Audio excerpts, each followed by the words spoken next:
This NFL mock draft and best bets edition of the Sports Gambling Podcast is brought to you by Underdog Fantasy. Play their fantasy pick 'em for a chance to win 100x in NBA, golf, MLB, MMA, NHL, and more.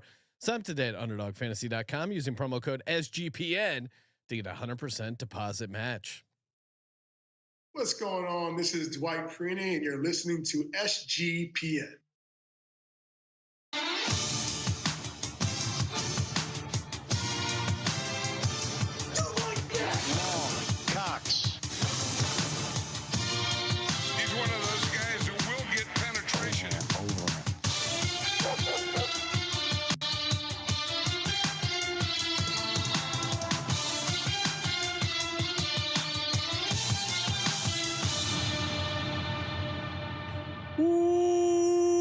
Welcome everyone to the Sports Gambling Podcast. I'm Sean, stacking the money green with my partner in picks, Ryan, Real Money Kramer. What's happening, Kramer? Dog. In hindsight, I should have worn my Kevin Costner mask. Oh, draft day. Yes. Draft day is upon us. Draft day is almost here. We got our live NFL draft stream coming up Thursday. A little watch party, giving away some SGPN gift cards, having a couple cocktails, reacting live. It's going to be us, bunch of guys from the network, friends and family calling in, reacting to their draft picks live. It's very fun. Yeah, I mean, I'm looking at the guest list, pretty loaded. Still some spots left though, so if you feel like you're qualified, let me know. I might reject you though. It's good. I mean, shoot your shot. Shoot your shot. It's a risk. I did get not only did I get rejected today, but as I told you the other day, what'd you get rejected from? Oh, someone turned me down because they had something better. Oh, okay. But yeah, so maybe there's a couple spots popped open. Yes, a couple spots. It's fun. It's complicated. It's complicated. I don't know if I have a rose for everyone. Oh wow. Well, Ryan, a lot to get to. We got our mock draft, and then at the end we'll also talk a little NBA playoff best bets. But we're gonna walk through, do our consensus mock draft between Ryan and I, which was contentious in the office. Consensus. Because at first it was like alternating picks, and then Ryan got mad because some of my picks were way off the board. Oh, are you gonna take this serious? Come on. So I think we came to a pretty good mock draft. We will release our written official individual mock drafts, but this is our official show mock draft, Ryan. Yes. It's very complicated. There's a lot to get to. Also, some news we have to get to. You had thrown out the theory, and I was a little skeptical that the Chargers were maybe going to trade Justin Herbert to the Vikings. A little skeptical. Very skeptical. You said it was ridiculous in not so many words. Well, I still think if you're going to trade Justin Herbert, you would do it when you have a better chance. But I did agree with that point as well. According to CT ESPN, aka Antonio Brown's news network, it's he claims there's something to it. It's funny because DraftKings and FanDuel now have moved Chargers to draft a quarterback. Yeah, it went from 250 to 1 for their first selection to now 9 to 1. Bet Online still has Chargers draft a quarterback with their first selection at 100 to 1. Well, as some sharps will tell you, you can't get down with enough liquidity there to have skin in the game. So who knows? But certainly fun. We know it's draft season when stuff like that's floating around, and we got our first draft week trade. Breaking news. Can we hear the Kramer cat, please? Yes. What's that for? Zach Wilson. Oh, the Cougar Hunter himself, Zach Wilson. You remember? There is actually a TV show called MILF Manor. Zach Wilson maybe will end up on it one day. The age variance in MILF Manor looks to be wide. Yeah, wide range of outcomes. It's, again, if you watch any of those adult films, I'm very skeptical with what they call MILF sometimes. But Ryan, well, it's all relative, some are young mothers. Yeah, that's true. And those are probably chicks that like to party. Yeah. I'm. Do you think this to me it ties it all together with the with the NFL draft coming up this week. Do you think this impacts the Broncos' chances at getting a quarterback in the first round? Do you think, or the first 2 rounds? Do you think they thought, hey, we were trying to trade up to get a Drake May, to get a JJ McCarthy. Giants aren't budging. Cardinals aren't budging. We can't put together that package. Hey, screw it. We'll just get Zach Wilson. What did I say? Mean, it seems like it's got to impact it at least a little bit. Now, they basically gave up nothing. They're only paying Zach Wilson $2 million. So I think it makes sense taking a flyer on Zach Wilson. If there's anyone that has a chance to fix Zach Wilson, it might be Sean Payton. Again, nothing you've seen so far from Zach Wilson would make you super optimistic about him, but I still kind of hold out hope that he could be rehabilitated. I think everyone deserves an opportunity to play outside the Jets. I would love to see Zach Wilson with an offensive minded person as his head coach. Yeah, you just want bullets. I think when the Giants signed Drew Lock, I said this makes me feel more confident they're going to end up with another quarterback out of the draft, and I just think it's a volume thing. I think you're picking up Zach Wilson for pennies on the dollar, just like you said. Maybe there's some value. Yeah. You know, I'm in the digital I'm in the digital horse streets right now, and sometimes you find a diamond down there in the dumpster. But yeah, so I view this very similarly to the Drew Lock move, in that the most likely outcome is that they produce nothing for this team and any other team going forward, but you have some level of arrogance in your ability to develop a quarterback, and you at least want to kick the tires before this player's out of the league. So yeah, and it also makes me feel confident they're taking they're not going to take a quarterback in the first round. And I would say again, this is his first time playing for an offensive head coach. That's a fair point. Playing not for the Jets, and this is only his second team. I think when you get to the third, fourth team, the chances of it working all of a sudden go down in my mind. Right now, the Broncos quarterback room: Jarrett Stidham, Zach Wilson, Ben DiNucci. Who's winning the start right now? Who's the starter? Oh man, it's Stidham. Is it? I think Ben DiNucci. No, but Zach Wilson showed me something in some of those Jets starts last year. I'm not gonna lie. There were moments where we said, "Woo." I think that's a nice throw. I think it was completely impartial. I would say Jarrett Stidham, but the fact that Payton brought in Zach Wilson means he must think he can do something. And I think Sean Payton has an ego. And yes. What better? I mean, if you fix Zach Wilson, that is chef's kiss. Like that is a work of art. If you can fix Zach Wilson, yeah, he's a little different than some. I mean, you think about the quarterbacks that Sean Payton has had success with. He doesn't exactly map up to any of them, but sure. I think the Stidham first day of free agency signing shows me more interest than trading for him like randomly as the draft grows near and the garage sale is about to be over. Like that to me, what this is like. But that was also a year ago, yeah. Right? So we'll see. But it was also on the first day of free agency. No, that's true.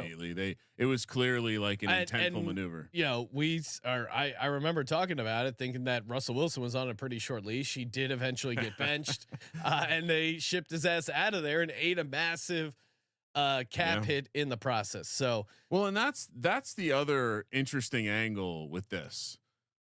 I think people love to say about how the next class isn't as good as this class. But I do think from a cap perspective, the Broncos just sucking for another year and, trying out Stidham and Zach Wilson and maybe going after next year's quarterback, because your cap is burnt for a couple years here. And so to get on the rookie contract thing now, you're almost kind of wasting it because you're losing a full high paid quarterback. And so if you really want to think about it, if Peyton's really been given this crazy long leash, perhaps that's what this is signaling, and you'll see a Bo Nix maybe in the second round or something later. But that's about it. Yeah. NFL teams, if this was the NBA, I would agree, but Sean Payton's a competitor. I don't think he's, you've heard the rumors. They're trading. He's willing to trade up with a king's ransom. Yeah. That's what I'm saying. They're all in. I don't think this impacts their ability to get a quarterback, because I do think they're happy just tossing Ben DiNucci if needed. I think I need to put out a top 5 things, like power rankings of things I would like the Giants to do, just so I can trade down is sneaky high. People are going to be surprised how high trade down is on my power rankings. Really? Things I want the Giants to do. If the Broncos want to give a king's rant, if the Vikings want to give up a king's ransom, but don't you need a quarterback, Ryan? I mean, you think I'm joking with my Drew Lock jersey that's coming? Okay. Daniel Jones still on the roster. Maybe they just needed that elite receiver to get him there. Yeah, that's all that is missing with Brock Daniel Bowers. Jones. Maybe that's the difference. You have Darren Waller, right? No, that's how you retire. That's how you get Darren Waller to admit he's retiring. Draft Brock Bowers. All right, let's get into our mock draft. Fine. Of course, before we do, shout out to Underdog Fantasy. Love Underdog Fantasy with their pick'em, of course, everyone's favorite higher lower, and got some big news. If you're in the state of Florida, good news. Oh, they have Underdog Fantasy, their champions product. Again, Underdog is available in 30 states, including California, Texas, and Canada. And the Champions product just launched the player versus player format in Florida. So I know people were saying, hey, they wanted to get involved in the Underdog. We're in Florida. Now they do have access to the Champions product. You go to underdogfantasy.com, use the promo code SGPN. They will double your first deposit up to $100. Underdogfantasy.com, promo code SGPN. Kramer, mock drafts, and of course this is us picking what we think they will do, correct? Mm-hmm. All right. And was there any particular focus on getting the spot right or the team right when it comes to the picks? I don't know. It seems like getting the spot right feels a little bit more like normal, because that if there are trades, you can't. I think the idea of predicting trades to fit your mock draft is stranger than just putting the player where you think they're going to get drafted, right? Yeah. I mean, we're thinking about the team as we're making the pick, but I feel like I'm also thinking about where that player is probably going to go. Yeah, I think and I will be releasing my official mock. I think sometime tomorrow. Still working on brewing it up, but usually you get the most points for having the correct person to the correct team. So something to keep an eye on. Well, what are we playing a game? Or are we trying to? What? No, I'm just saying you're I see you now are gaming for the mock. You didn't know about the scoring system last year. No, before I did. you got What started. You were locked in just on picking the draft. No, come on. They give you get less spots for getting the right spot wrong team. This is what you're saying. Yeah. Yeah, which is probably accurate way to score it. All right, let's get to it, Ryan. Number 1 overall, the Chicago Bears select Caleb Williams. Very easy, very simple. They big traded Caleb Williams. I mean, shout out to Caleb Williams. He was like the consensus number 1 if he came out last year and has hung on to that number 1 spot. It's kind of impressive that he did it, even though his this last year probably not as good as the year before, but still. Hats off, Caleb Williams, still a value pick at minus 10,000 or whatever. Kind of a weird 20,000. Kind of a weird. Yeah, the college season certainly wasn't going to help him at all. But what could he possibly do at that point, really, to help himself? I think you could make that argument too. Bryce Young for Caleb Williams and a first round pick at the tackle last year. I mean, what a bad trade by the Panthers. What a bad trade. Not looking good for the Panthers. Right, number 2. In spite of the top shot. This is where the draft starts, Ryan. It seems like something happened yesterday. It was a little blip in the matrix. Yesterday being, or I guess for last week or late last week, where we saw the blip in the matrix and Drake May popped his head up, and now the odds, like everyone was like, oh, okay, cool. More on Jaden Daniels.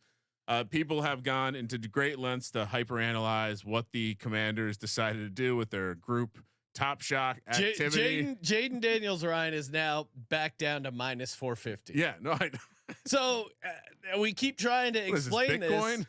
Yeah, I mean, we keep trying to explain this in at the number 2 spot. If you've been following along, you should have Drake May at plus 350 and then Jaden Daniels at plus odds as well. Or you're doing it wrong. Yeah. So yeah, Jaden. Or maybe they go any chance they go JJ McCarthy, Ryan, and break the whole thing. When you hear people try to say, I will say this, when you hear people talk about JJ McCarthy, it's like they're like sitting you down to explain something very complicated to you. Like, look, the regular football fan might not understand this, and it might take more film to get there. What does that mean? It might take more film to get there. Well, you don't watch all the film anyway. Like, what does that mean? It means it takes a real. We got to squint. A real quarterback guru, a real fucking magic guy, a real Potter, right? Like a real. I think JJ McCarthy appeals to guys who believe they can take raw products, raw prospect, and sculpt him and mold him into the quarterback they want. I do think it is interesting that he's one of the young guys. So, but anyway, so Jaden Daniels number 2. Jaden Daniels number 2. Okay. It does seem yeah. Jaden Daniels number 2. Number 3, Washington Commanders, New England Patriots select Drake May, quarterback, UNC. It does seem like they like him. It does seem like they might like him more than Jaden Daniels. I will say, if you back to your JJ McCarthy 2 angle, like maybe you believe he could be the best air raid style quarterback. I don't know. I don't know about that. Well, and then also too, like everyone says, Drake May is a guy that maybe isn't ready to start day one. Yeah, I think they have Jacoby Brissett to help them start day one. I think May going 3. I think if someone is trading up into the top 3, it's to get Drake May here at 3. So. I think a lot of people view him still as the clear number. Like he was the only guy I think to any real outside of the fake TV quote unquote draft analysts. I didn't hear any like scouting type guys ever have Jaden Daniels near Caleb Williams, and Drake May was the guy that was like, all right, as a prospect, he actually can contend with them. So I do think plenty of NFL teams will want him at 3 if New England wants to trade. Or if they want him, then they've gotten their guy. Because I can't imagine, like Jaden Daniels just doesn't strike me as a New England quarterback. Cold weather, black. Mostly because it just seems like he's going to break in the cold. Well, I would say there is. He's not exactly like he's. I think he can have supposedly there's a Jaden Daniels Gerard Mayo connection that has some people talking about the Patriots maybe taking Jaden. Yeah, maybe. To me, like I think I want the cold weather quarterback. Give me the guy who's got an additional 30 pounds. Well, yeah, Jaden Daniels played Arizona State, LSU. He's also light, and you hear people talk about the thing that's concerning about Jaden Daniels is he likes to take a little contact, and he's a little too light to do that at the NFL level. And we saw this with AR-15. He liked to take a little contact too, and he's a big motherfucker. And he couldn't handle it. I mean, I don't know how long Jaden Daniels is going to last in the league. I think so. Yeah, to that point, I do think Drake. Like if I was putting those two guys together, that would be part of the handicap. Yep. And if you throw out like, well, what about a guy like who's the skinny guy? Give me the skinny guy who has played seasons in the NFL and stayed healthy. I don't know who is it. I don't think there's a guy, not a skinny guy out there. Anyway. Pick 4, Sean. Pick 4, Ryan. You kind of went off the board here. Who do you like? I completely off the board. I complied with your request, and I will say that if I was, also we watched a video of the Arizona GM work the phones last year. Electric. He's very alpha. I will say that.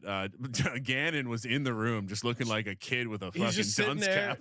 Yeah, I mean, remember when there was that weird video of him like meeting Kyler Murray and he got like the real big eyes going, a la. I mean, similar to what Daniel Jones press conference where he's just like, that's the same level of psycho maybe in there. But it does seem like this could be a situation where they decide that the smartest move is to take the generational tackle. Yeah. It's a deep receiver class. Maybe they get to that later because we know they have multiple picks in the first round. And so the idea that, and by the way, Joe Alt, so as I wanted to dig into him because I felt like we've been slandering him a little bit with our talk of him being too tall and skinny. he was a tight end recently. Like he's only been playing tackle for 3 or 4 seasons. So in fairness, that could be something that turns into even more. But yeah, to the point, if we're protecting Kyler, we're betting on Kyler. Yep. That's the move. You can certainly get down and win lots of money if this happens. Sean will be incessantly toutful. If they draft him at 4, I think there's a chance they trade down and still get Joe Alt based on that video we watched. Yeah. So, but we'll officially give it Joe Alt to the Cardinals here at 4. Number 5, Ryan. Who do you got the Chargers taking? Well, I think you think about where Harbaugh came from in college. Big Ten. Marvin Harrison's sitting there. I think he would be delighted to take Maserati Marv. Now, I feel Harbaugh's the kind of guy that would respect Marvin Harrison on a couple levels. One, definitely respects his dad, respects that he's been around the game, plays it the right way, and he does everything. He blocks, he runs the route. Like to me, if you're like Neighbors, I see a lot of people mocking them Neighbors. And I know we've discussed the idea that they just go off the board and take a tackle. Yeah. Because that's Fuaga. That's what they want to do. But they got rid of all their weapons. They don't have. You need one weapon, and if you're going to have a system with one weapon, get the guy that could still get open in double teams, and that's Marvin Harrison to me. Yeah, I mean, so assuming they are staying here, assuming Marvin Harrison is on the board, I see the case. I still think they're going to end up doing something related to the running game. But I would say that would involve them trading down quite a bit, but we're not doing trades in this mock draft. So I think good exercise, and certainly makes sense that they would select Marvin Harrison here. Yeah, I would put my money on receiver or tackle if they stay put. If they trade Herbert, then it's going to be a quarterback for sure. Yeah. I mean, that would be bonkers, Ryan, if if any of these long shot hits, it's going to be good times for old Sean Green, because you only need one of these, and I got about like 10 of them. So we'll see how they shake out. Ryan at number 6, get your jersey ready. I'm ready. JJ McCarthy goes to your New York Giants. I thought you said no trades. No, I thought you said no trades. No trades. Okay. I would bet you. I'm happy to put the $200 you haven't paid me for the last bet. It's in my to-do that you lost. Well, I'm happy to do a double or nothing on the Giants position drafted here. Oh, okay. I do not think they're taking a quarterback. Really? I don't think they're taking a quarterback. So what's the long-term plan? Punt another year? I think they're. Oh, I think they probably like one of the quarterbacks they can get later, and I think they're going to trade. I think they're going to take the receiver or trade down. I think if the receiver they like, which I unfortunately I think is Neighbors, although I'm sure Harrison's high on their board as well. If Harrison or Neighbors is there, I would be shocked if they do anything but take the receiver. If not, they're trading down. I don't think they'll take McCarthy. Now I'm not gonna be super upset if they do, but I don't think they're gonna take him. So yeah, JJ McCarthy. JJ McCarthy at number 6. Well, you're covered here if the Vikings trade up to number 6. Yeah, well, that sounds like something that could happen. Or if the Giants stay. I mean, it does seem, according to sources close to the situation, that the Vikings and the Giants were the teams most interested in JJ McCarthy. Can you believe Joe Shane? He's very diabolical with his lies. Yeah, I think they trade down and maybe they go receiver, cornerback. See, I think everyone there's too many teams that want to trade down, I think is what the issue is. Yeah, no, I think I would be surprised if they pass on Harrison Neighbors. All right, 7. Wow, JJ McCarthy goes 7. How does Nagels respond? Sorry, 6. How does Nagels respond? Which I've been told he will be on the live the watch party. So the return of Nagels. The last time Nagels watched the draft with us live show. Oh man, do you remember what happened? Was it the Kadarius? It was the Kadarius Toney year. Oh, cannot wait. He said it like a minute early, and everyone's like, "No, no one believed him." So you're full of shit. Okay, so for number 7, Tennessee Titans select Talisa Fuaga. I think they go offensive line here. We already have Joe Alt gone in this version. And I mean, again, I think they're going all in, but they already did a ton with the skill position players. Why not? You're trying to build around Will Levis. I think you need a stud offensive lineman as well. Tone setter. I guess you could argue that he's not the polished pass blocker, but again, I think you have offensive line coaching in the building that probably thinks they'll be able to coach guys up. So I think what you're going to see here is I feel like you're going to see them take just the guy who they want to represent, like the attitude of the team. And Fuaga has that sick ass rat tail mullet thing. Wouldn't want to fuck with him. I love this pick. We already have action on him to be top 10, him to be first offensive lineman taken. I think I have him at 4, 5, and 6. So I think the idea of taking Fuaga to even in a version where he goes overall as the first lineman, I'm really high, and we're seeing his price dip again, Sean. We're seeing the Joe Alt rest of the field kind of separate again. So nice. All right, number 8, Atlanta Falcons on the clock. What do they do, Ryan? Well, this is where we got, I think, a little silly, but it does seem like they're going to take a defensive player. But why is it got to be Dallas Turner? And now I've listened to a number of the kind of scheme fit nerds out there tell me that Dallas Turner might not be a fit for this Falcons system. But the guy who might be the fit is just fill up the middle with Byron Murphy. Yeah, seems like the consensus. This guy, and you've seen it in the betting markets too. This guy is going to be potentially even a top 10 pick. We're having him go 8 to the Falcons here. Nice kind of building block for the future for the Falcons, who need a lot on the defensive side, and they've already spent a lot on the offense. Although there's still, in our version, we do Malik Neighbors and Odunze are available, so they would be taking defense, or maybe there's a trade in the real thing. At this point. They got Drake London, Ryan. That guy's a first round fantasy player. I think people view these receivers as like best of many classes type level. Byron Murphy, I think, is a fun. You can get him like first defensive lineman, 5 to 1. I would not be shocked. I don't think the Dallas Turner huge favorite. At least I was in the betting market, and now the other guy, Latu, to be the first defensive player. It seems to be tightening up a bunch. Latu, the edge rusher from UCLA, he had like a neck fusion thing that was causing a bunch of concern, but now apparently his medicals are clean. So look for him to kind of skyrocket up draft boards. I think there's a number of guys on the defense. Like, I don't think Dallas Turner is this elite guy. I think he popped for some reason. People like he went all the way up where it's like, oh, he could go really early, and then it's kind of reeled back into the crowd of whether it's Latu or some of the D tackles, the kid out of Illinois. I'm blanking on his name, but yeah, I definitely think you want to bet into the fade Dallas Turner market. Number 9, Chicago Bears, second pick. What are they doing, Ryan? So both receivers, Malik Neighbors, Roma Dunes or Dunze on the board. It's definitely not Romy. I know that. You got to take it. This is great. If you're a Bears fan, you are so erect right now when they put in the card for Roma Dunze. I do think he's the guy. I could see them going Neighbors here, but again, cold weather team. I want the guy who's 6'3", 220. He's a hell of a blocker. He's a contested catch guy. I know he doesn't quite open the offense like maybe Neighbors could, but I wonder.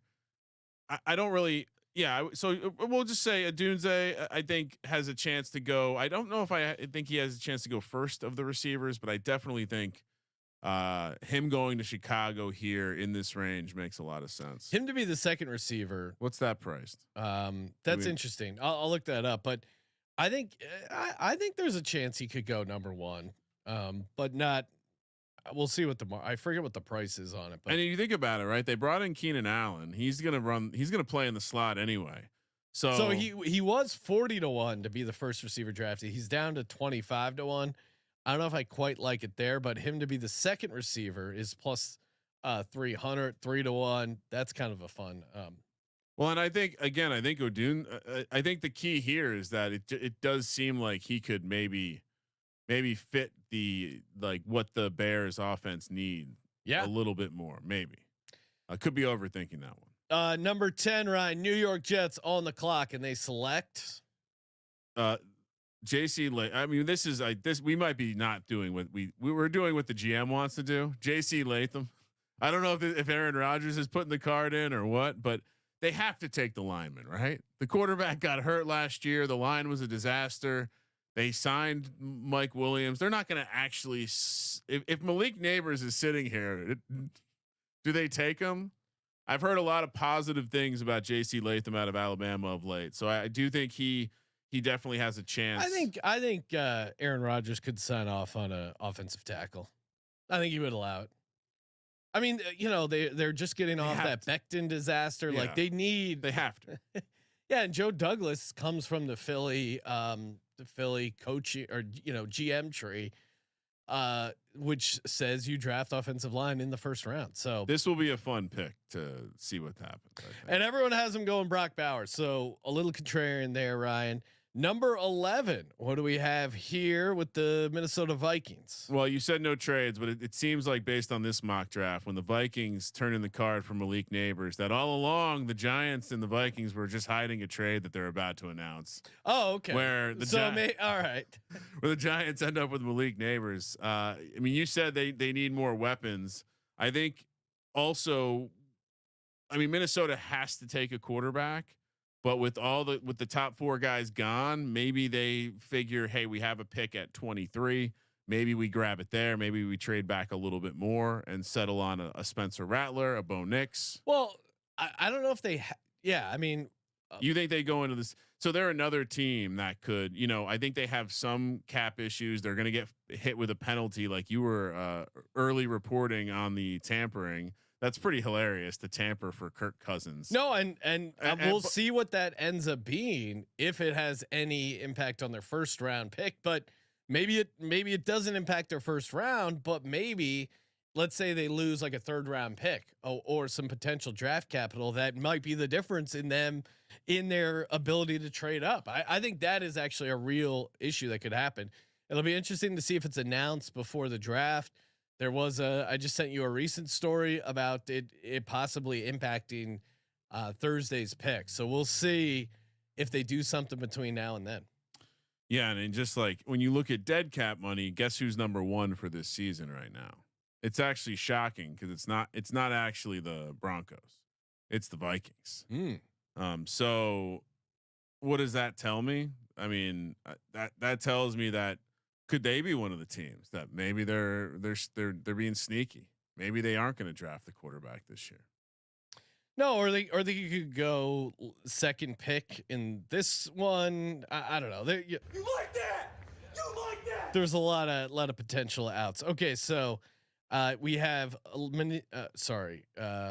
Malik Neighbors going to the Vikings at 11. Number 12, Denver Broncos.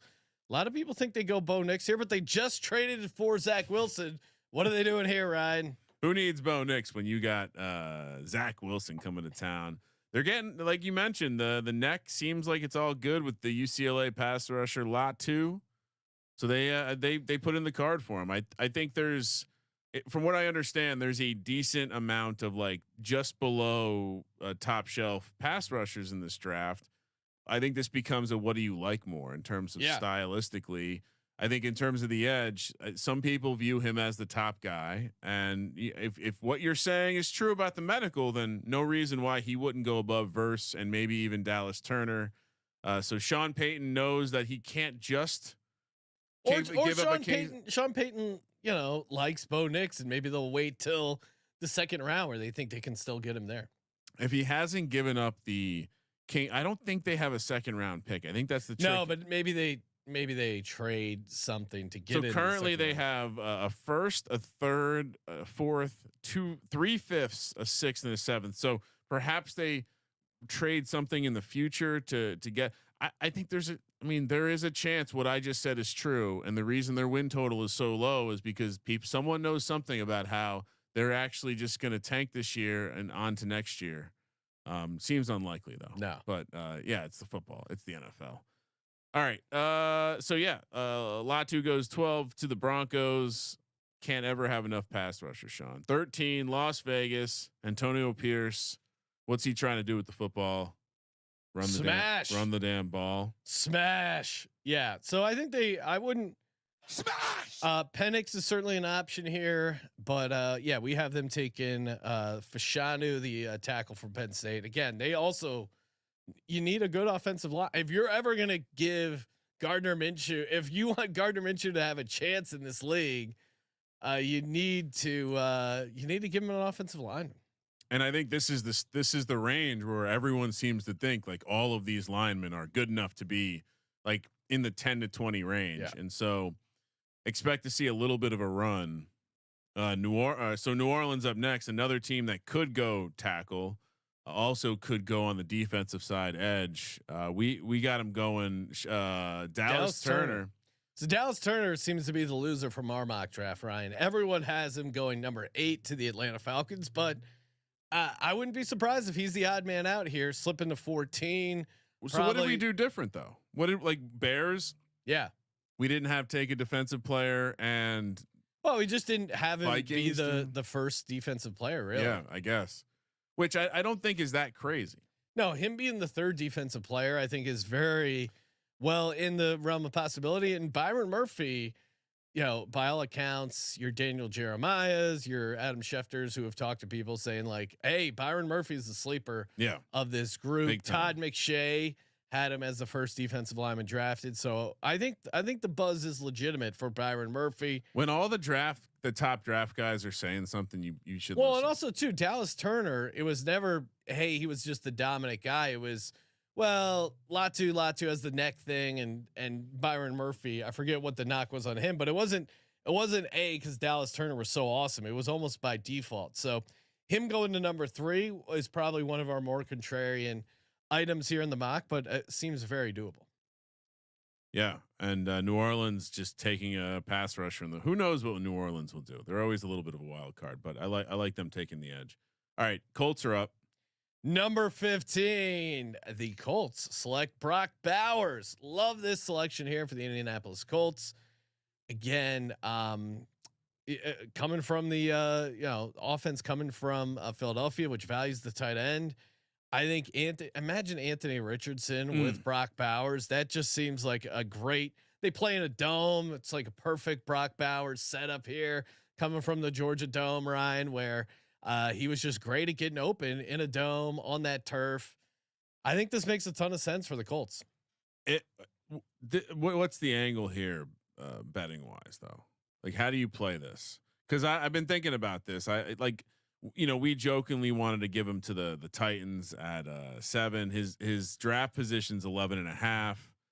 Do we just say Colts? Like, do we play the Colts market? Is that the move? So Colts to draft the tight end first is plus 370. Yeah, and I would wonder. I wonder if we can find the specific player to get drafted by, because to me that would be the way that because you're probably not getting. I mean, tight end. That's Ryan. This is insane though. You could take Brock Bowers as the second tight end selected. What do you think the odds are on that? Same as Caleb Williams. The 150 to 1. That's kind of crazy. I mean, I do like the Sinet kid out of Kansas State. Yeah. So I don't know. You want to get slippery with it. All right. Yeah, I would say the Colts taking a tight end is a fun way to play this, right? Yeah, I think they're definitely interested in Brock Bowers and per producer Josh, the Bowers to the Colts price is 350. The tight end price is 370. I actually see a 380 over here at FanDuel. So yeah, I mean, definitely shop around. But there you go. How tight you can get tight end for a better price than Bowers? Which one you taking, Sean? I'm taking tight end. Yeah, there you go. Why would you not? It was a trick question. Okay, thank you. Seattle trying to trick me, right? Seattle Seahawks are on the clock.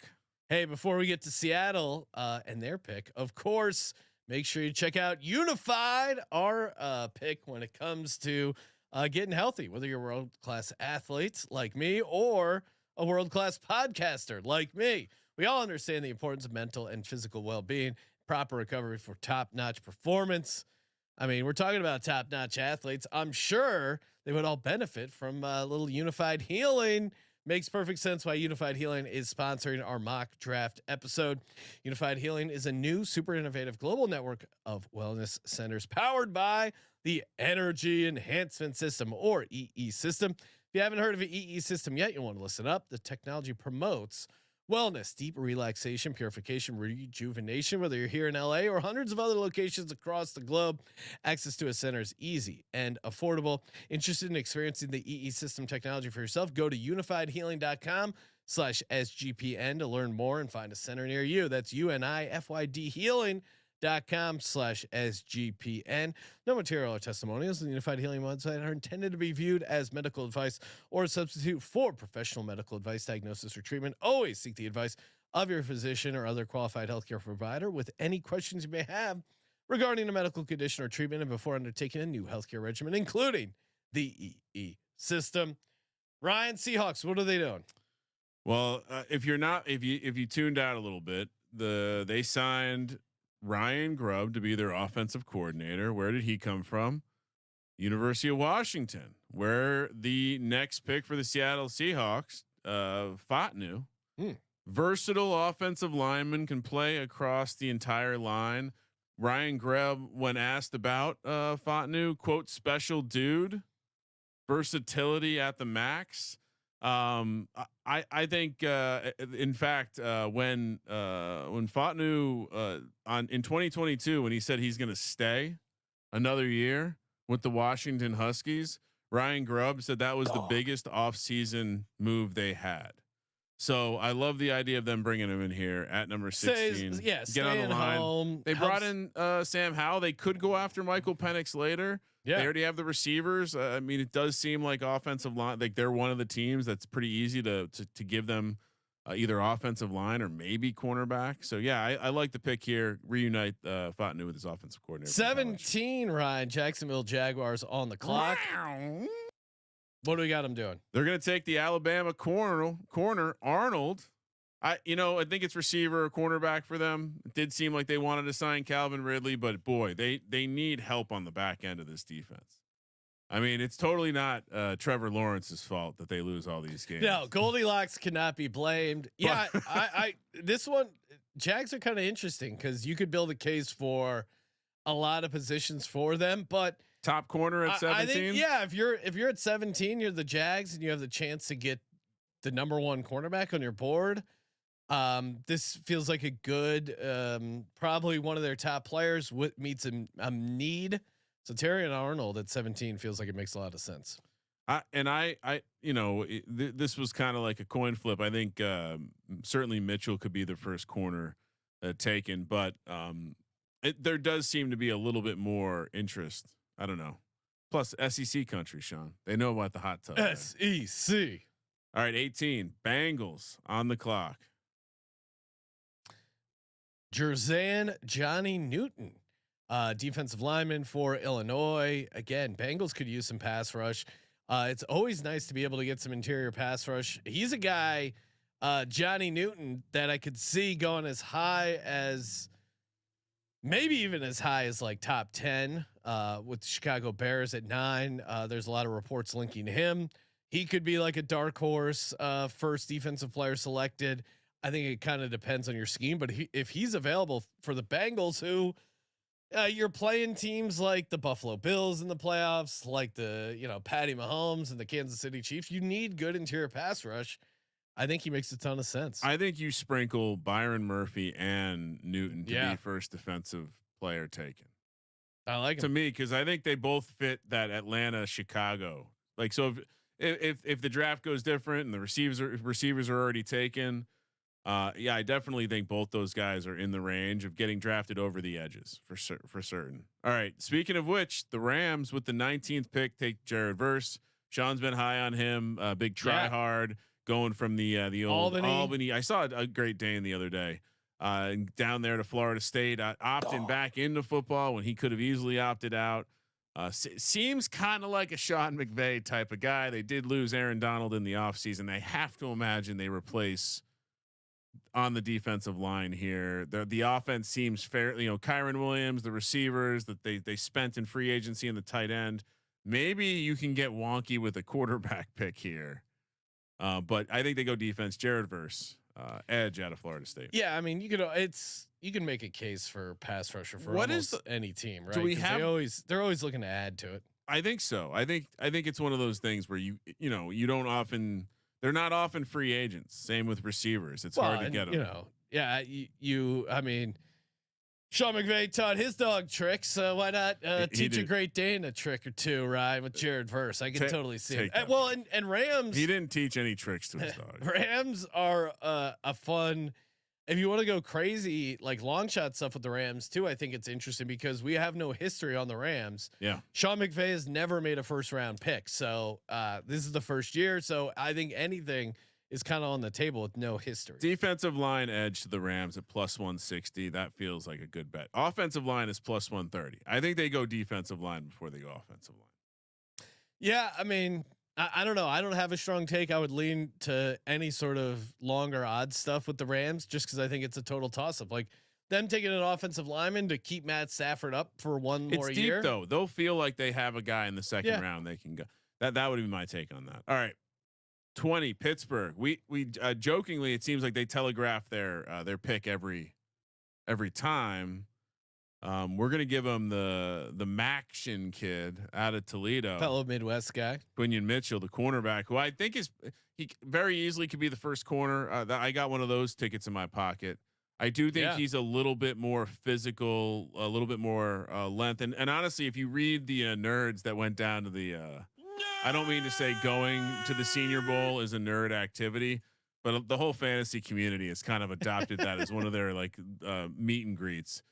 He was the dog of practices, so I mean, certainly seems like a Tomlin guy for sure. And we gave it out, or I think I gave it out early on in the process, but it's still available. Steelers to draft a cornerback with their first selection at 6-1 feels like a really, really good price. Now, they're favored to take O lineman, but I don't know. In this version of the mock draft, what have we done that feels so crazy that the Steelers should be -350 to select an offensive lineman? Especially if the cornerbacks slip and they pick at 51 in the second round. I think they'll Arthur Smith will probably have some like grunty guard type that he likes in the second or third round, and they'll be fine with it. So yeah, I think.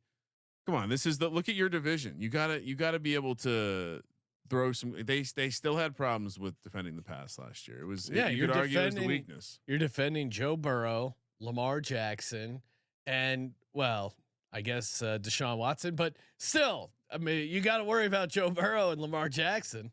Deshaun Watson will take care of himself. This is Deshaun Watson's if he did take care of himself, probably could have avoided a lot of problems, a lot of headaches for himself. You have to know when to come. I think it was actually muscular, not headaches. That's the reason he was going to those establishments. 21, Ryan. The Dolphins are on the clock. What are we doing here? All right. So the Dolphins lost key players everywhere, but especially along the offensive and defensive line. I don't know how you come out of this draft without a number at both positions.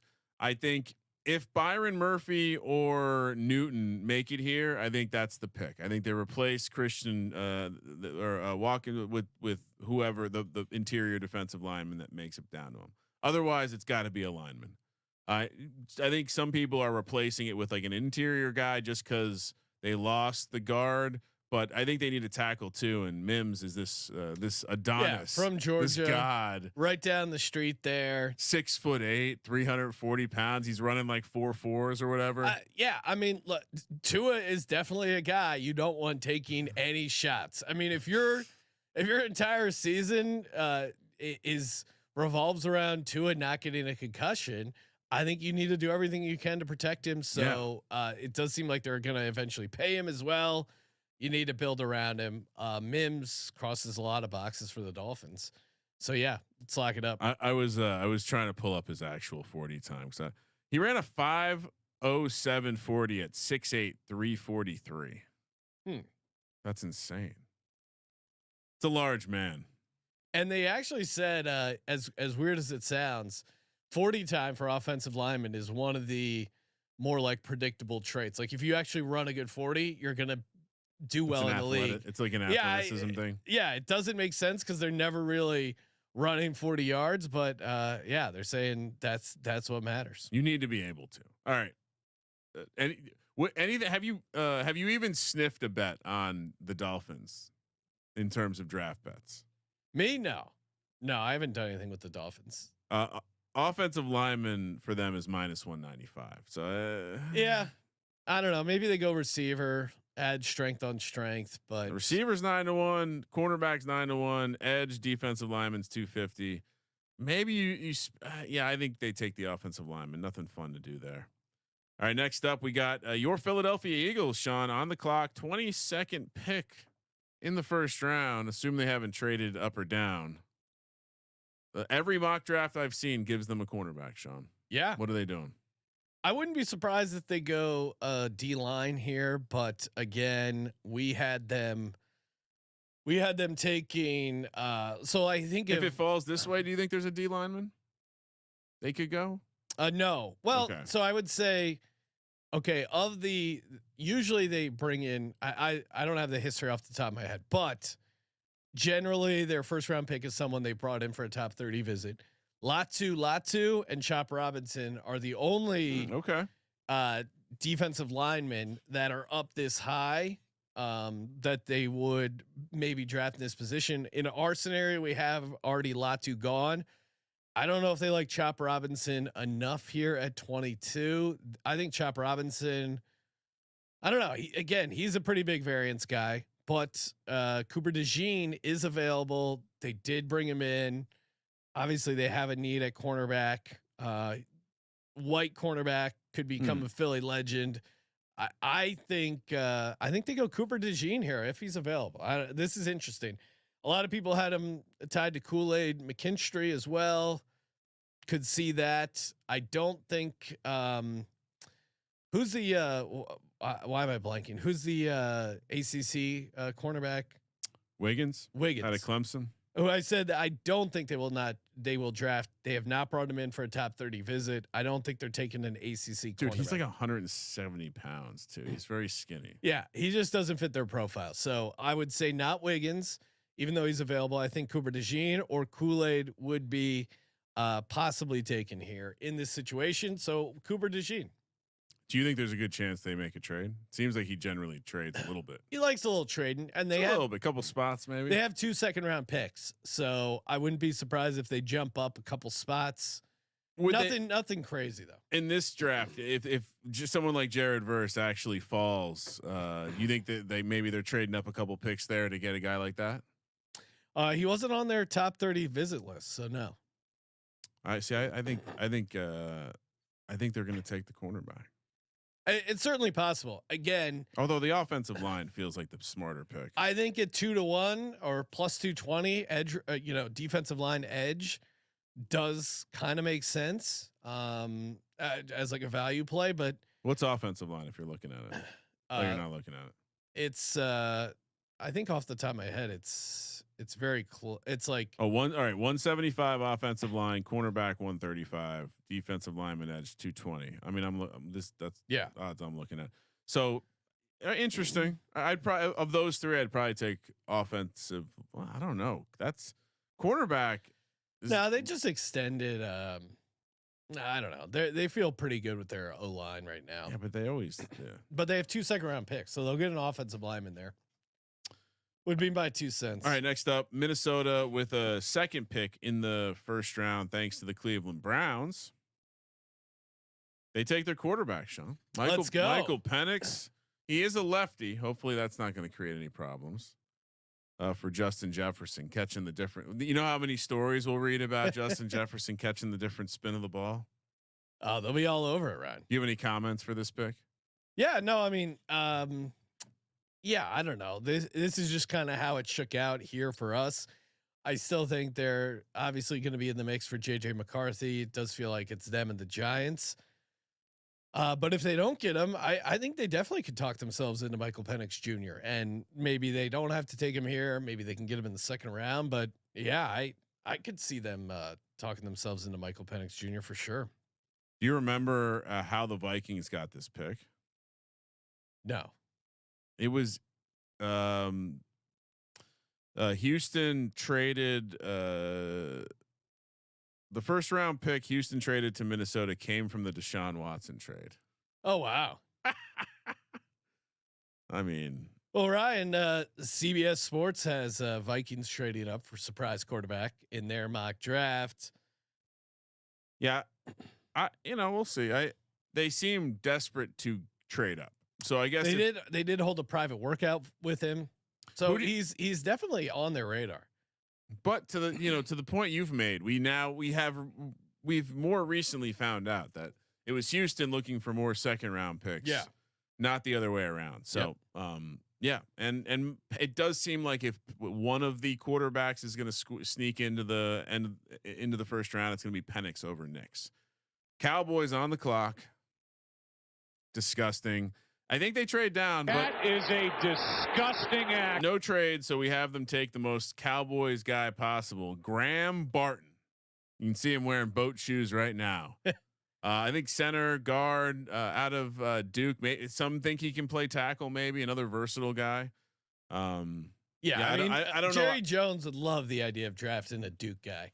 But I Kramer gave it out. He's an Arkansas guy. I don't know if that's definitely true. I'm co-signing it. I do think them to go draft a running back first is certainly a possibility. Now maybe it involves them trading down. Maybe not.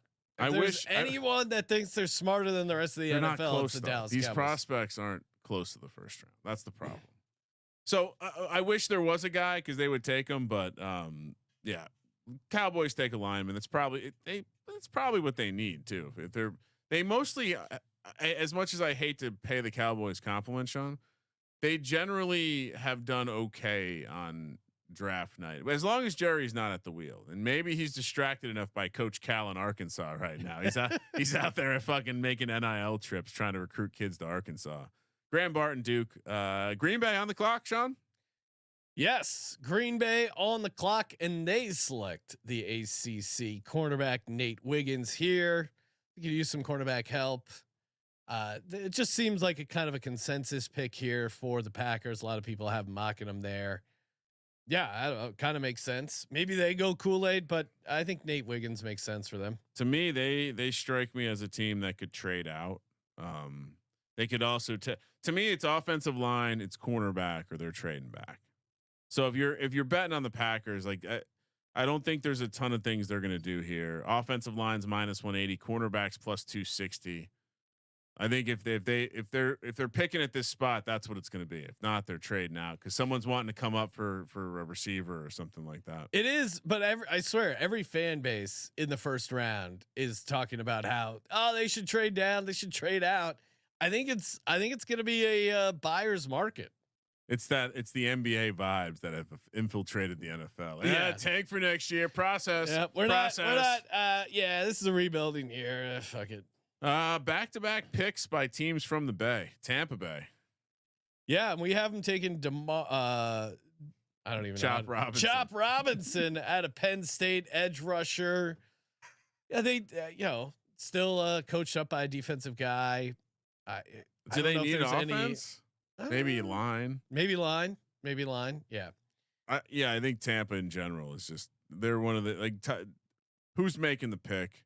Odds suggest defensive lineman just barely favored over offensive line, but cornerbacks in the mix too, as is wide receiver. So a little bit more variance. Yeah, 41% of the mocks have them taking Chop Robinson here. So I'll keep it chalky. Rare chalk down the board isn't really chalk. It is tough picking this late because there's like so many things that have to happen, right? Who's available? What are they doing? But yeah, Chop Robinson. I think he's viewed as a first round guy. So I guess at this point, maybe you're seeing him as a little value. And most people have him a little higher. So I don't know. We'll see. All right, Cardinals passed on the receiver with the first pick, and everyone killed the Texans last year with giving up that pick that was going to be so high in the draft. Well, it's all the way down here at 27. Cardinals use it on the receiver here, Brian Thomas Jr., the other guy that Jaden Daniels was catching passes, or Jaden Daniels was throwing passes to down there at LSU. Seems like he's going to be the consensus for, I think, in the receiver class. Although who knows? There's a couple guys in here that I think we're about to talk about. One of them. So Brian Thomas Jr. seems like the pick. It seems like they're going to get a receiver, whether it's with their first pick or their second pick here. Maybe they trade down, Sean. Potentially have some. every pick down here, we're going to be talking about the Bo Nix trade up or some scenario like that. So yeah, Arizona, this would this, if they did this in the draft, Sean, would your grade be an A? Yeah, I mean, think so. Yeah. Now, yeah, 100%. They need offensive lineman. They need receiver. They do it. They get two pretty good prospects here. And to me, they're probably going to be able to also trade down and pick up more and do the same thing. So yeah, I think they would be pretty happy with this. So Brian Thomas Jr., pretty good prospect. Get him here at the end of the first round. Makes a ton of sense. Bills also could use some receiver help. Obviously, they got rid of Stephon Diggs, Adonai Mitchell out of Texas. Again, another one of these prospects right on the edge, getting into the first round. Maybe they like Brian Thomas a little bit more. A lot of buzz about Mitchell being a first round talent. Definitely, you know, the idea of Mitchell versus Worthy being teammates. I think it's pretty clear now that Mitchell has a much better chance of being a first round pick over the very light Xavier Worthy. That would be my take now. If you want to play the teammate competition game. And if you can still find head to heads that aren't crazy, I think it's a lock that Mitchell goes before Worthy. Really? Yeah. Even with that speed that Worthy has.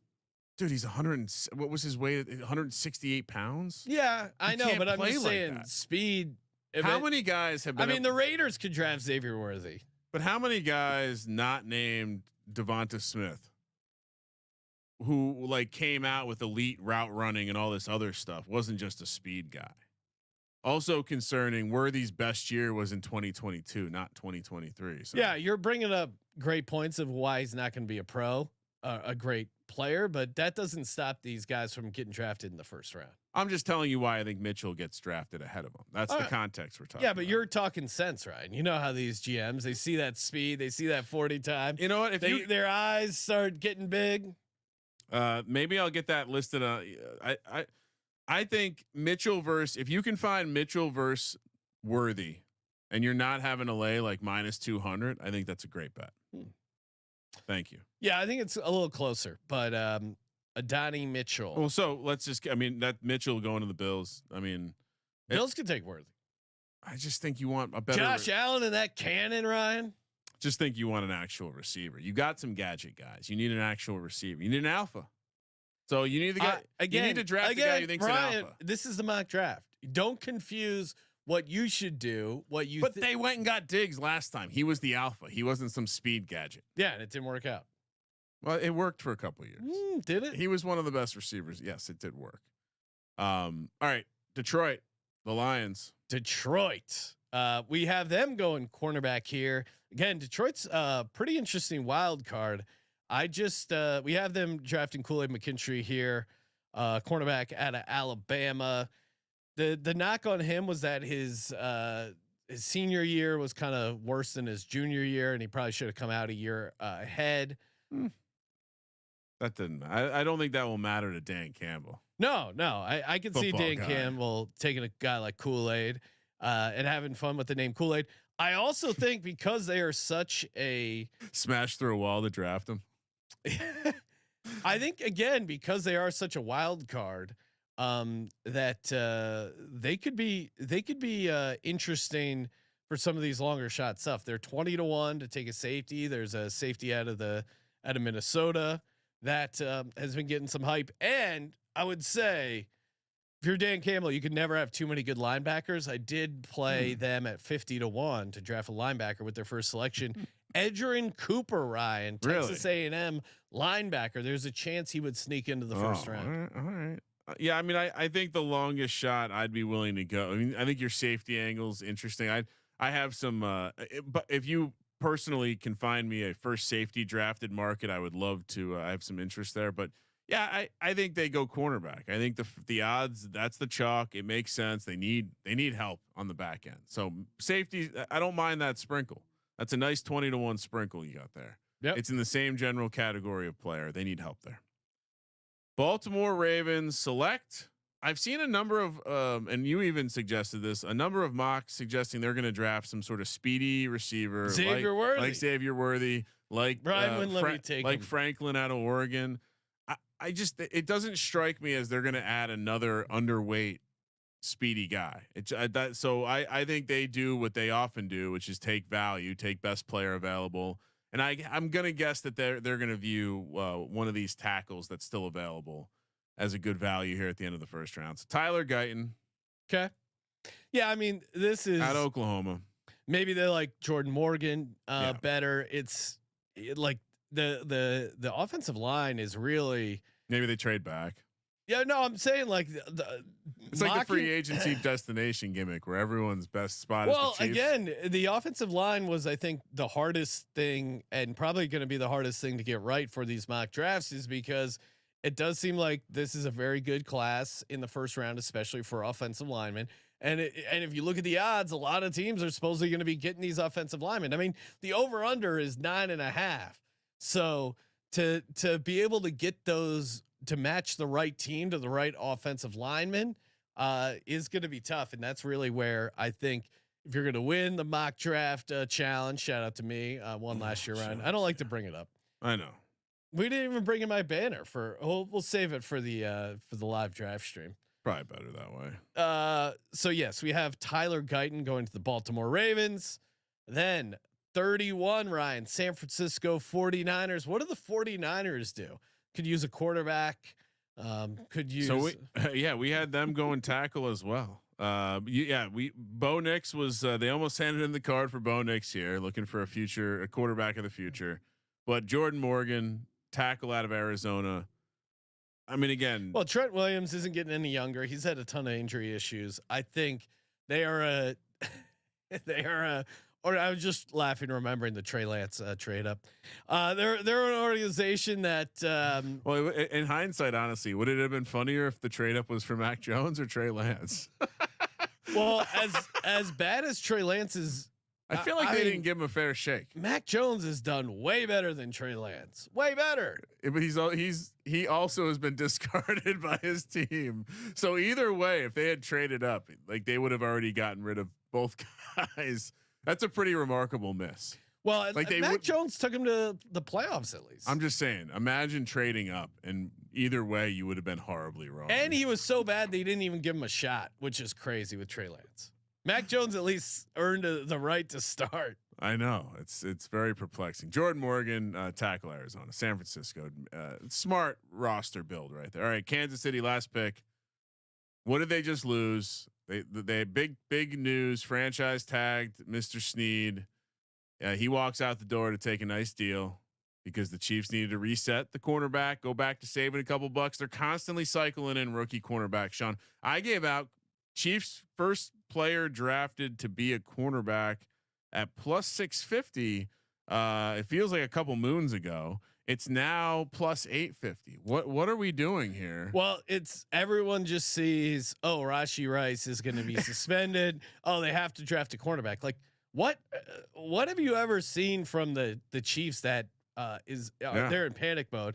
And also too, like this is a team that drafted Tyreek Hill. They know how to deal with off the field issues. Say what you will about the Kansas City Chiefs. They've had a number of off the field issues, stemming from Andy Reid's family members, whatever. I don't think Rashee Rice is multi-game suspension. No. They're saying, I think it's going to be 2 to 4 games. The Chiefs will be fine. And I think Rashee Rice is actually a pretty good receiver. Now, maybe they really like a Xavier Worthy or a Franklin, and they take him here. So. But I like your angle on Rakestraw. I think that's the fantasy nerds putting those receivers in. I think those are second round receivers. Period. Yeah. And in hindsight, we probably should have gone Kool-Aid to Kansas City so we could recycle the Andy Reid Kool-Aid meme. But yeah, Rakestraw from Missouri. I do, and I think just from what if you're looking at a position to lock in that 5th-year option, I don't think you're finding that stud receiver here. That's a lock that you're going to lock in. Look what you just did with a cornerback. Yeah. So to me, that's the move. That's like the worst case scenario too. So I think you take the cornerback over the receiver for sure. Enos Rakestraw, local kid. So yeah, that makes sense. Cornerback, Missouri. Like the local kid angle. Brian. Yes. Oh man. I'm just jacked for the draft. It's going to be awesome. Of course, make sure you tune in to our Thursday night draft party, youtube.com/sportsgambling podcast. Please Gonna give out some SGPN gift cards, and also while we're looking ahead towards the football season, never too early to get you signed up with a official football contest proxy. That's right. You heard us talk about it all the time. Circa Millions, Circa Survivor. Love those contests. Again, you have chance to win millions of dollars. Takes place out in Las Vegas. Oh, hey, you don't live in the state of Nevada? Not a problem. Sign up in Vegas. All you have to do is show up once to sign up, and then you hire a proxy to submit your picks every week for Survivor, for the Circa Millions, and we teamed up with footballcontestproxy.com. Got a sweet deal here. If you use the promo code SGP, you can save $50 off your proxy fees. That is a nice plus EV opportunity if I ever heard one. So go to footballcontestproxy.com, use the promo code SGP, get you set up over there, and get ready for contest season, Ryan, right around the corner. And now talking a little NBA best bets, a little playoff basketball. Joining us on the line from the NBA Gambling Podcast himself, Mr. Munaf, the Machine, Manji. Munaf, what's happening? All right, what's happening, guys? Just watching a little NBA playoffs. Can you hear me? Yes, we caught him.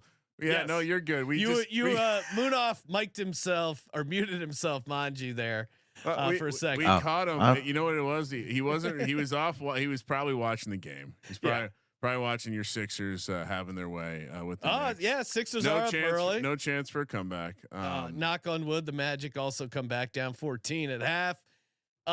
Real quick, NFL draft. Munaf, your Texans not picking in the first round. Don't have a first round pick. Any big draft plans for the Texans? What do you need them to do? I think offensive line. It's not a bad place to start for this Texans team. Obviously, when you have a young franchise quarterback, your first job is to get one and then to protect him, right? And I think that for the Texans, I think that should be priority. Maybe we could get some secondary help as well. I know at the front seven we're pretty good there, and we addressed the skill positions, which was my biggest concern coming into this offseason, picking up Stephon Diggs. If it's for a year or maybe beyond that, we'll see Joe Mixon as well. So I think a secondary. I know we did get Derek Stingley Jr. a couple of drafts ago, but I think we could use a couple more guys in that secondary. But other than that, I mean, you can always use depth. Again, offensive line, a lot of turnover there, guys getting injured and things like that. But, my biggest concern would be, hey, we got to protect CJ Stroud because we finally have a quarterback. So I think that's the direction I think the Texans will go. Oh, that's a shot at Matt Schaub if I ever heard one. Oh, right? Wow. His one great season was when Kyle Shanahan was the offensive coordinator and he got him he got him a Pro Bowl appearance.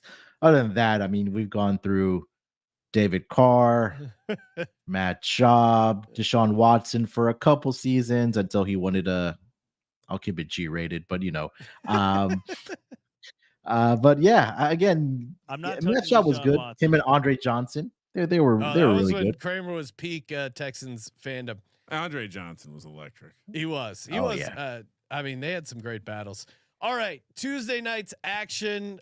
First up, we got the Suns at the T-Wolves. Suns catching 3 points. Do we have a zigzag here, or do the T-Wolves win and cover once again here, Munaf? Yeah, this was on the one series. I know we talked about it when we did the previews. Was one of the series that I was struggling with. I still think it's what? No, it's on Timberwolves Tuesday. Is tomorrow, right? Oh, why is it all sorted, all fucked up? I don't know. What are you looking at? I'm looking at non-NBA guy Kramer over there. I'm sorry. I know ball. Continue. I just feel like this is a series that we saw in game one. That the Phoenix Suns defense shockingly was struggling. They were improved into the final stretch of the regular season there, but I think in game one it was Kevin Durant and nobody else really stepped up for this Phoenix Suns team, right? Devin Booker, I think, will bounce back. I do like his points prop in game two for a player prop better like myself. He'll get on the over 24.5. Yeah. But I do think this will be a closer game. Anthony Edwards was an absolute maniac. I mean, he was talking his shit to Kevin Durant, and Kevin Durant was kind of smirking there, giving him his props. He's going to be the next big guy in the NBA. But I think it starts on the defensive side. And if you see the Phoenix Suns struggling within those first couple minutes against this Minnesota Timberwolves offense, I think that the Minnesota Timberwolves cover this number again. So I'll take the Minnesota Timberwolves here -3. I would not be surprised here, guys, if all the home teams won here and this gets to deciding game 7. Is the zigzag broken? I like the I'll take the Suns actually, because I do think Kevin Durant didn't shoot that well. I feel like Timberwolves may have unloaded everything they had in that first game, and I think the Suns, kind of a veteran team, were fine to give away game 1, save it for game 2, knowing they just need to steal 1, and I think they're going to be ready to go. I'll actually take the Suns +3. Not going to lock it up. Kramer, what are you doing? So the zigzag's not dead. I'm believing in the zigzag, but Moonoff is the host of the NBA Gambling Podcast, right? So I like the zigzag. It seems like it's been broken, or it's not going to work this year. I'm on the Suns. I'm going to continue to. I'm just going to fade the Timberwolves. Again, there's a couple teams who have broken me over the years. Timberwolves are one of them. Yeah, still a little skeptical of the Timberwolves here. What about Pacers at the Bucks? Pacers catching a point. Do we know if Giannis is going to play? This line would suggest that he is still out. Pacers kind of got worked, but then made a nice little run there late. How say you on the Pacers Bucks? Yeah, I think Giannis will continue to be out for game 2. There's no reason to bring him back because they did get game 1, right? And it was in convincing fashion for the Milwaukee Bucks, led by Damian Lillard. I think that's why they traded for him, to have a guy next to Giannis. In the case was Giannis was going to be out, we saw what Damian was able to do. And historically, he's been really good in his career. There you go. Yeah. Dame time. That's what it was. And yeah. And the depth really stepped up for this Milwaukee Bucks team. We talk about Chris Middleton, Malik Beasley, Patrick Beverley bringing that defensive intensity, Brook Lopez, Bobby Portis. So this team is a lot deeper than Indiana Pacers, where it's really 2 guys that you're relying on to score the points for you. And they weren't really able to do that. So if the Milwaukee Bucks really shut down Halliburton and Pascal Siakam again, or Pascal Siakam had a good game, but Hallie wasn't that great, I just feel like the depth is going to be too much for this Indiana Pacers team. So I'm back on the Bucks. I think they take a 2-0 lead. And at that point, you still don't need to bring Giannis back. So I think behind that home crowd, I think Milwaukee gets it done again. What kind of weird sorcery is going on here? Explain this one to me. All the money is coming in on all the bets are coming in on the Bucks. The money's coming in on the Pacers. The spread's tiny. I understand what just happened in game 1, but why are we not just running it back? Seems obvious. Seems very obvious. You're taking the Pacers, Ryan? No. Okay. I'm going Bucks. Bucks. I'm saying, running it back. I still think, and we'll see, assuming they go down 2-0, I still think the Pacers have a shot in this series. And I might hop in, but for game 2, that home crowd, that home environment did really carry them. I didn't expect to see that out of Dame game 1, so hats off to him. And I think it gave some confidence. So yeah, Bucks, I think laying 1 is the way to go. Yeah, Pacers being +140 on the series it just seems silly. Yeah. Dallas Mavericks versus the LA Clippers. Mavericks laying 2.5. Clippers +2.5 point home dog. Again, this would suggest that Kawhi is still out. Russell Westbrook came in, played really well. Your buddy James Harden, Moonoff was balling out. Yeah. Luka couldn't hit a shot to save his life. Mavericks go down. Do they bounce back? I did see that Kawhi just got upgraded to questionable. Is the latest. I don't anticipate him playing. But if he does end up playing in this game, I'm going to be on the Mavericks. Anytime you see that star player return, it really disrupts the offensive flow, especially in a basketball game, right? Because like you mentioned, Sean, James Harden had a great game. Russell Westbrook had a great game. Paul George was pretty good. Zubac, their starting center, was outstanding as well. So I feel like if they get Kawhi back here and they're going to try to force him the ball and trying to get that rust off of him, it might mess up the offensive flow for the LA Clippers. And then on the flip side, I mean, it can't get any worse in that second quarter for the Dallas Mavericks. So they only scored 8 points. Especially when you have a game and players like Kyrie Irving and Luka Doncic on your team, right? And Luka did put up 33, but if you watch that, it was like they really padded their stats late. He was 4 of 12 from 3. It was not a good game. Yeah, so I think that the Mavericks will definitely shoot better in this game. Yeah. If they don't win this game, it's going to be very difficult to beat this Clippers team 4 out of the 6 times. I mean, historically, they've been terrible in blowing leads, but that was when Doc Rivers was the head coach. But I think this is a spot where the Mavericks do bounce back. I think you do get It's a must-win contributions. for the Mavs. 100%. And I think they shoot better in this game. I do expect Josh Green on the Dallas side to get more minutes because he was really a menace on the defensive side. So expect him to play a couple more minutes here for this Dallas Mavericks team. But I do think Luka, Kyrie bounce back in this game. I think they even up the series heading back to Dallas for game 3. Love it. Yeah, I'm with you. I like the Mavs here. Two favorites and a dog seems about right. Yeah, Dallas minus Dallas, Milwaukee, and Phoenix. That's yeah, and for me, Dallas. Oh, is we the copied lock. each other. Huh? Dallas is the lock. Suns. I do think money line dog. Moonoff. If you had a lock for these Tuesday games, what are you doing? I think it's Dallas for me as well. Again, I just think the team Dallas should shoot suck. better. Yeah, Dallas Mavericks. Yeah, Dallas. Oh, to all clarify. right. I guess I'll do the same. I mean, I was gonna say I'll do something different just to not jinx it. Let's just lock up Milwaukee because come on. Did you watch the game? Like that. Fear the deer. Did you watch the game? No, I got cute with the Pacers. I think they don't watch. They're not watching the game. Whoever's model is telling you to bet the Pacers didn't watch the game. No, did not look good there. Moonoff. Thanks for hopping on here. Make sure you subscribe to the NBA Gambling Podcast. They go in depth covering the entire NBA playoffs, and give them a follow on the old X at SportsNerd824. And remember, tune in for the live draft watch party on Thursday night. Thank you for participating in the Sports Gambling Podcast. For the Sports Gambling Podcast, I'm Sean, second the money green. He's Ryan. We will allow Moonoff to join us, even though the Texans don't have a pick. Kramer, let it ride.